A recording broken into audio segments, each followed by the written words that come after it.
오늘 여러분들을 주님의 이름으로 환영합니다. 오늘 나누고자 하는 예언서의 말씀은 오바댜입니다. 오바댜는 구약 성서 중에 제일 짧은 권입니다. 신약 성서에는 1장으로 이루어진 성서가 몇 개 있습니다. 빌레몬서가 그렇고요. 유다서, 요한, 2서, 3서가 짧은 장입니다. 한 장으로 이루어져 있고요. 성경 전체로 아마 요한 3서가 가장 짧은 것일 것입니다. 그래서 오바댜서는 구약에서 가장 짧고 25절까지만 있는 말씀이기도 합니다. 그러니까 사람들이 그냥 넘겨가거나 별로 중요하게 여기지도 않고요. 신약에서는 그렇게 심각하게 한 번도 인용된 적이 없습니다. 그런데 저는 오바댜서를 읽을 때마다 가슴이 서늘해질 때가 많이 있습니다. 왜냐하면 그 구절 하나하나 자체가 가슴을 되게 후벼 파는 게 많기 때문에 그렇습니다. 오늘 읽은 본문이 그런 거죠. 내가 멀리 서서 구경만 하던 그날 너도 그들과 한패였다. 내 형제의 날 그가 재앙을 받던 날에 너는 방관하지 않았어야 했다. 나의 백성이 패망하던 그날 너만은 그 재앙을 보며 방관하지 않았어야 했다. 서늘한 구절들이 많이 나와 있습니다. 많이들이 오바댜를 읽으면서 사실은 이게 에돔에 대한 심판의 말씀이기도 한데 이따 자세히 얘기하지만 에돔은 이방민족이거든요. 그리고 유다 민족이 멸망하는 것을 지켜봤던 사람에 대한 거지만 동시에 에돔의 멸망을 예언하는 예언서라고 보통 이야기합니다. 그러다 보니까 사람들이 종종 이것을 자기 자신에 대한 이야기가 아니라 자기 자신은 보통 이렇게 멸망한 유다의 어떤 피해자로 자신을 동일화하고요. 에돔은 자신을 공격했던, 자신을 가해했던 어떤 악인으로 상정을 합니다. 그래서 마치 오바댜서가 그 원수의 몰락과 원수의 죽음을 예언하는 어떤 통쾌한 심판의 말씀처럼 해석하거나 오해하는 사람도 많이 있음을 알고 있습니다. 하지만 오바댜서의 진정한 목적은 그 에돔을 저주하거나 그리고 에돔의 몰락을 예언하는 것들이 아니라 말씀을 통해서 전 세계 모두에게 이야기하는 겁니다. 방관과 무관심이 얼마나 큰 죄악이고 문제인가를 이야기하는 말씀이기도 합니다. 네, 차근차근 얘기하고요. 영화 이야기를 먼저 한편 하겠습니다. The Power of Dog이라는 영화입니다. 얼마 전에 아카데미 시상식이 있었고요. 사람들은 윌 스미스가 이제 크리스 락을 때린 거에만 주로 포커스가 되어 있긴 하지만 거기에 이제 영화상의 시상식을 하면서 그 감독상을 받은 작품이고요. 작품상 후보에 올라갔던 작품입니다. 그리고 코다와 함께 작품상 경쟁 부분에 있었죠. 코다는 제가 저번에 설교 때도 한번 말씀드린 영화이기도 합니다. 그 농인들의 자녀들의 이야기를 다룬 거고요. 한국 영화는 찬란한 박수 소리라는 제목으로 비슷한 영화가 하나 있기도 합니다. 유명한 작품이기도 한데 The Power of the Dog이라는 영화 제목은 성서에서 가져왔습니다. 시편 22편의 말씀인데요. 내 생명을 원수의 칼에서 건져주십시오. 하나뿐인 나의 목숨을 개의 입에서 빼내어 주십시오입니다. 개의 입이라고 번역된 저 단어가 바로 영화 Power of Dog의 그 제목으로 인용됐습니다. 이 제목이 의미하는 바는 이 영화에 상당히 여러 가지 의미를 가지고 있습니다. 누가 나의 원수인지 그리고 나의 목숨을 뺏으려는 그 개의 입은 더 파워가 도대체 무엇을 의미하는지에 대해서 더 깊이 있는 영화이기도 합니다. 안 보신 분들은 스포일러 해주시기 바랍니다. 영화는 1925년 서부를 배경을 하고 있습니다. 거기에는 필과 조지가 목장을 운영을 하고 있습니다. 배경이 왜 1925년일까요? 그리고 왜 내용은 서부극을 따르고 있는 것일까요? 서부는 우리가 아주 오래전의 기억은 뭔가요? 성과 악이 분명한 세상처럼 보였습니다.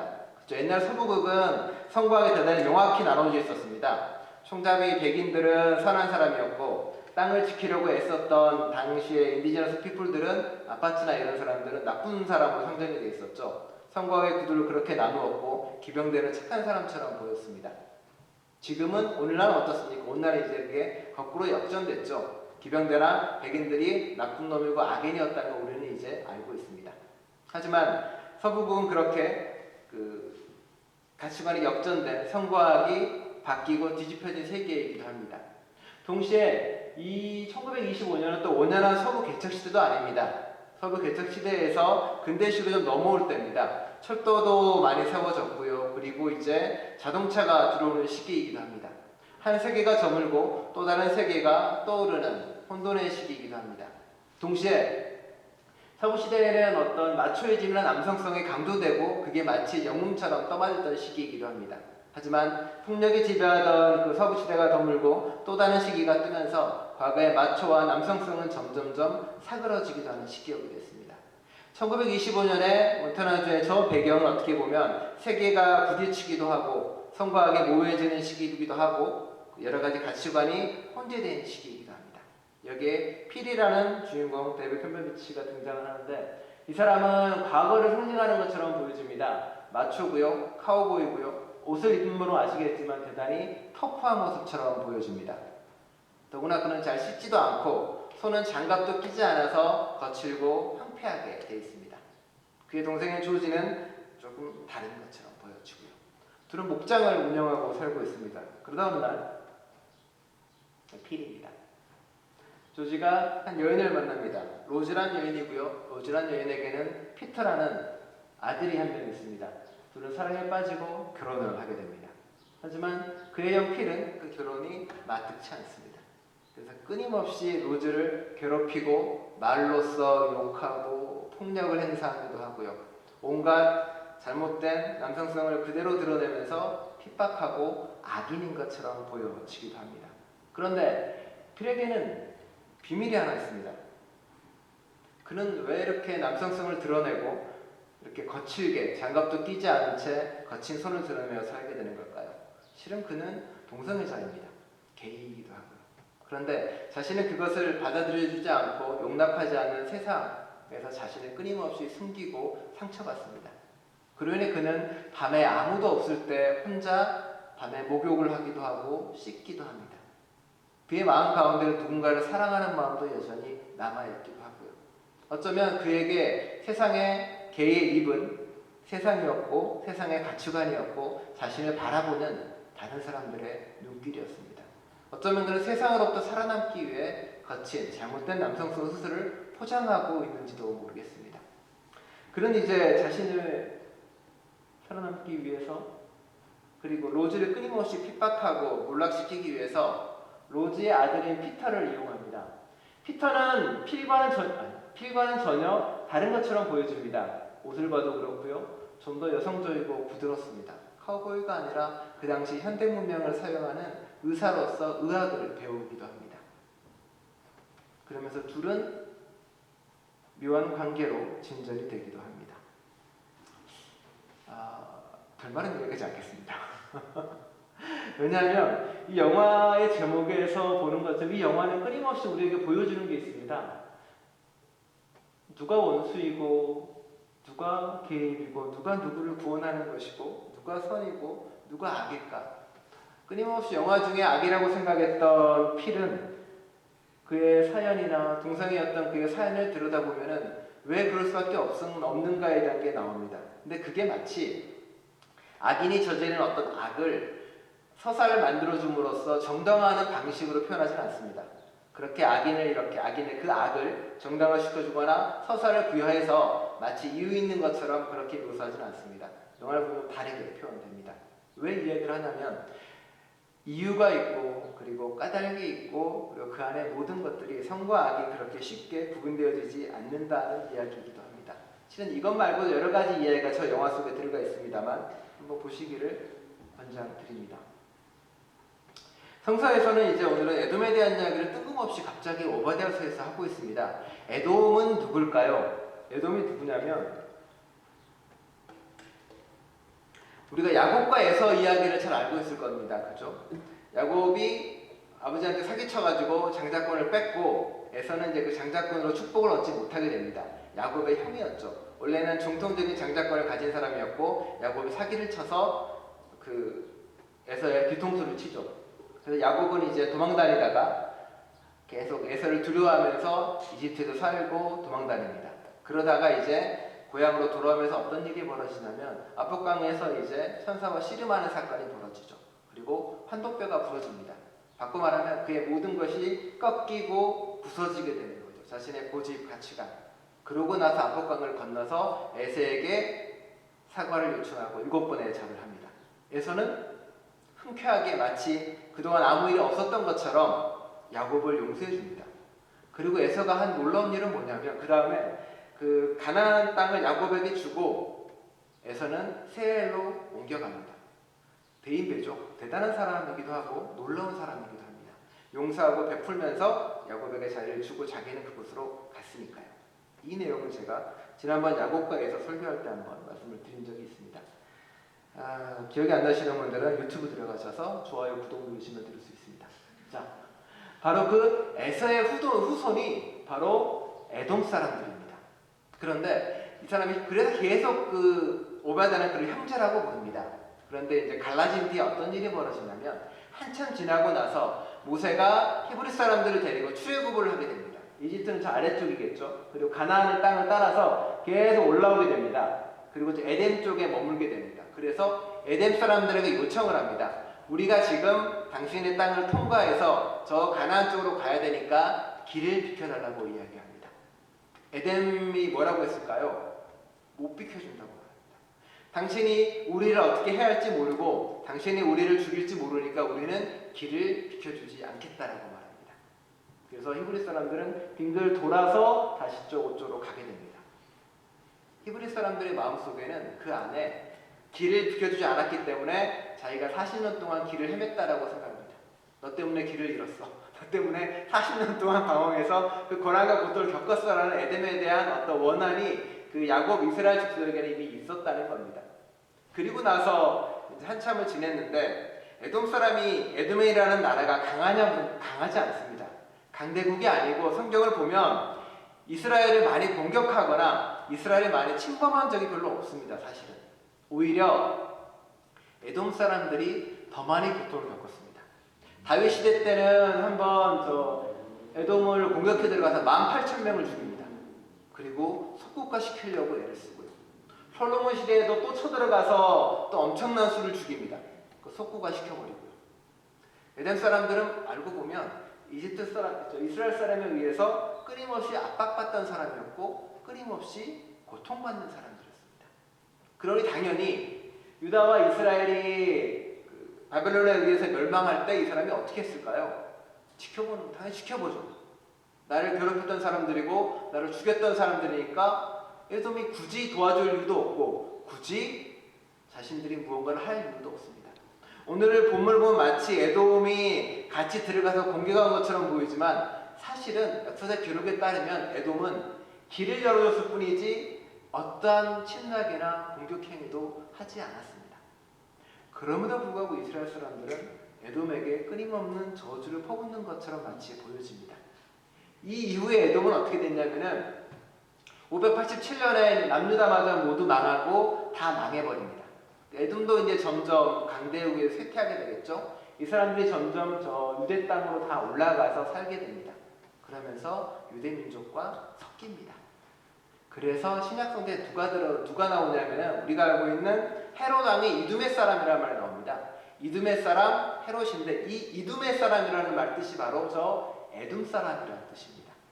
바꿔 말하면 신약으로 들어가 버리면 에돔 사람이다, 유대 사람이다, 이스라엘 사람이다가 아무 소용이 없습니다.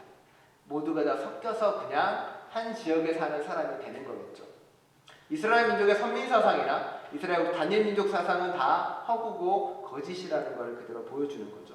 우리나라 한국도 마찬가지겠지만요. 그렇게 에돔에 대한 생각이 섞여 들어가 있던 게 바로 오바다입니다. 그러니 에돔의 입장에서는 좀 황당하죠. 한 번도 공격한 것도 없고 한 번도 자신들이 누군가를 죽인 적도 없는데 온갖 저주를 다 받아내고 있으니 억울할 노릇이겠죠. 여기에는 또 다른 생각이 들어가 있습니다. 지난주에 저희가 아모스서 읽으면서 이런 말씀을 읽었죠. 이스라엘 자손아, 나에게는 너희가 에디오피아 사람들하고 똑같다. 나 주가 하는 말이다. 내가 이스라엘을 이집트 땅에서 블레셋 족속을 크레테에서 시리아 족속을 기르에서 이끌어내지 않았느냐는 말을 듣습니다. 무슨 말이냐면 이스라엘 사람들은 이렇게 생각을 합니다. 자기 나라가 이제 망하고 없어집니다. 그런데 갑자기 예언자를 통해서 하나님이 이야기해요. 너희 민족이나 이디오피아 사람이나 똑같아. 아까 했던 것처럼 내가 시리아 족속도 건져냈고 블레셋 족속도 건져냈어라고 이야기를 합니다. 그러면 이스라엘 사람들의 머리에는 무슨 생각이 들까요? 우리가 특별한 사람들이 아니네라는 생각이 들기 시작합니다. 우리가 선택받은 사람이 아니었네라고요. 우리가 멸망하고 사라져도 하나님의 계획에서는 아무 상관이 없네라고 두려움을 떨게 됩니다. 그렇지 않을까요? 나는 선택된 사람이었고 나는 구원받을 민족이었고 나는 사랑받는 사람이었는데 이제 우리는 더 이상 그런 사람이 아니야라는 두려움을 떨게 됩니다. 그러면서 주위를 둘러봅니다. 그렇다면 하나님이 야훼가 우리 대신 선택하고 우리 대신 구원할 사람이 누구였을까를 돌아봅니다. 그러니 더 고통받고 더 아파하고 더 힘들어하는 사람이 하나 보입니다. 바로 에돔 사람들입니다. 그리고 그는 쫓아 올라가 보니 자기 민족이 옛날에 등쳐먹었던 예서의 후손입니다. 그러니 두려움에 떨겠죠. 저 사람들을 내가 선택했나 보다. 하나님이 우리를 대신해서 저들을 통해서 새로운 민족을 이끌려나 보다. 당연히 핍박하고 에돔에 대해서 욕하고 이야기하기 시작합니다. 에돔에 대해서 양가 감정이 모두에게 공존하는 마음이 바로 이스라엘의 멸망한 사람들에게 공존했다는 겁니다. 에돔을 향한 이 선포의 말씀은 어떻게 보면 단순하게 에돔이라는 이방 민족에 대한 선포이기도 하지만 동시에 에돔이라는 민족을 통해서 보고 싶었던 그리고 하고 싶었던 회개의 이야기이기도 합니다. 아브라함 민족을 통해서 이스라엘 사람들이 받았던 사명이 하나 있습니다. 모든 사람을 복되게 하라는 사명을 받아왔습니다. 하지만 이스라엘은 그런 삶을 살아가지 못했죠. 그리고 나니 이제 어쩌면 에돔을 미워하면서도 형제라고 부르면서 자매라고 부르면서 자신들이 하지 못했던 것, 자신들이 이루지 못했던 것, 자신들이 하지 못했던 사명을 에돔 사람들이 하기를 바라는 마음도 있고 그리고 그들이 망했으면 하는 마음도 있고 모두가 공존합니다. 그래서 이 오바댜의 맨 마지막에 보면 구원받은 사람들이 시온의 산에 올라와서 다스릴 것이다 라고 이야기합니다. 그 구원받는 사람들 안에는 성서학자들은 에돔족도 있고 모든 민족이 그 안에 들어갈 것이라고 고백을 하고 있습니다.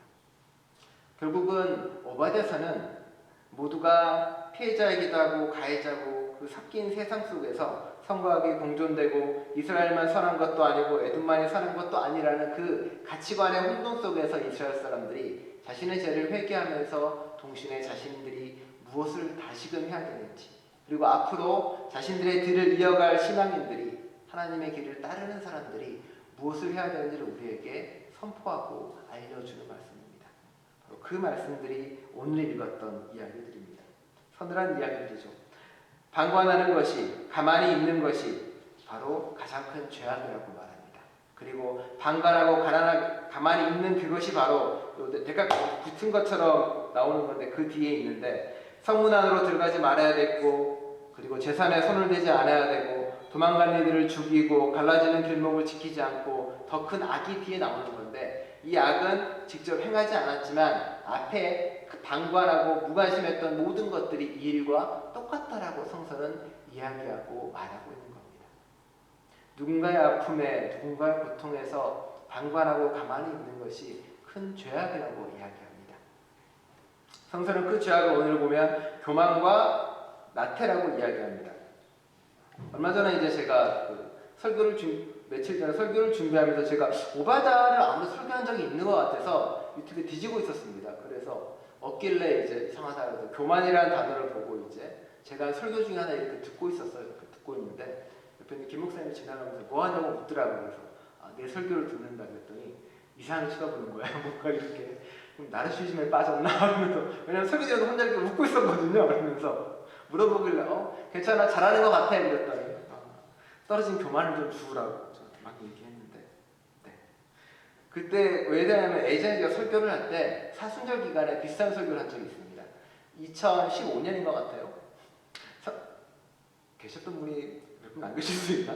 그 성서가 말하는 7대 죄악이 있어요. 요한계시록에 7대 죄악이 있는데 첫 번째 죄악이 교만이고 두 번째 죄악이 바로 나태입니다. 근데 교만과 나태의 이 두 가지는 우리가 보기에는 자기가 되게 올라서 있는 것처럼 보이는 것과 게으른 것처럼 보이지만 성서에서 말하는 교만과 나태는 조금 다릅니다. 오늘 보시면 알겠지만은 너희가 교만해서 나는 괜찮다라고 너의 교만이 너를 속이고 있다라고 이야기합니다. 이게 무슨 말이냐면 무관심을 성서는 교만이라고 이야기합니다. 나는 괜찮으니까 나하고는 상관없는 일이니까 저 사람의 아픔과 저 사람의 고통과 저 사람의 눈물은 괜찮아. 나는 상관없어. 나에게 올 일도 아니고 나에게 영향을 미치지도 않을 것이니까 성서는 그것을 교만이라고 이야기합니다.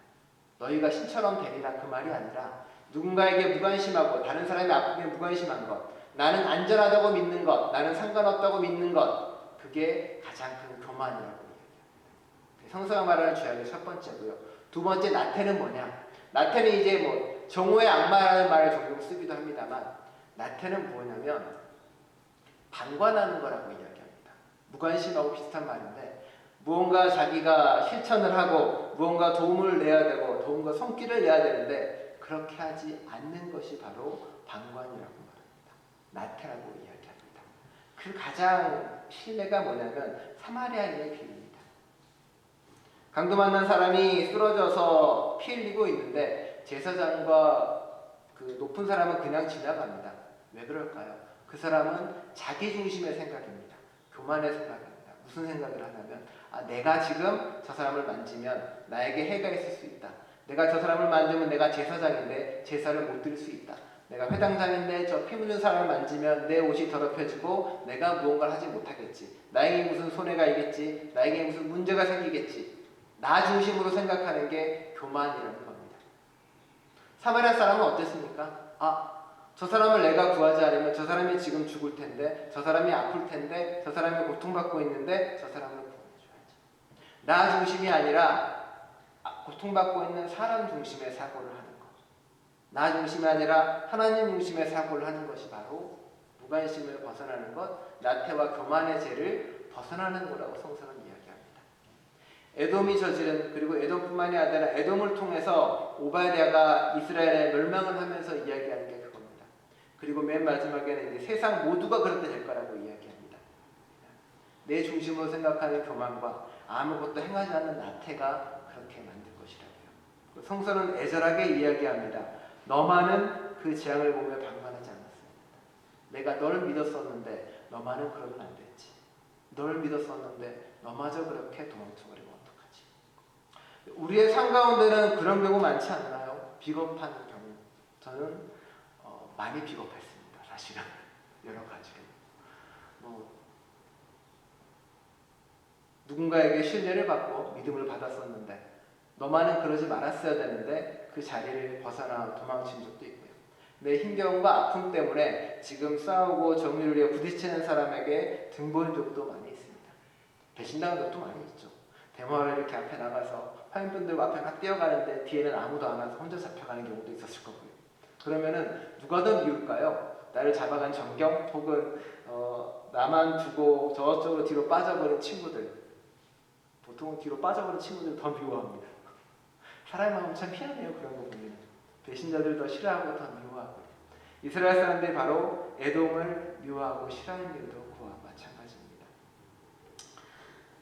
삶 중에 비겁한 경우가 여러분이나 저나 많이 있을 겁니다. 아내가 내미는 손, 남편이 힘들 때 내미는 손, 내 이웃이 내 친구가 내미는 손을 우리는 여러 가지 이유로 도망가거나 등 돌릴 때가 정말로 많이 있습니다.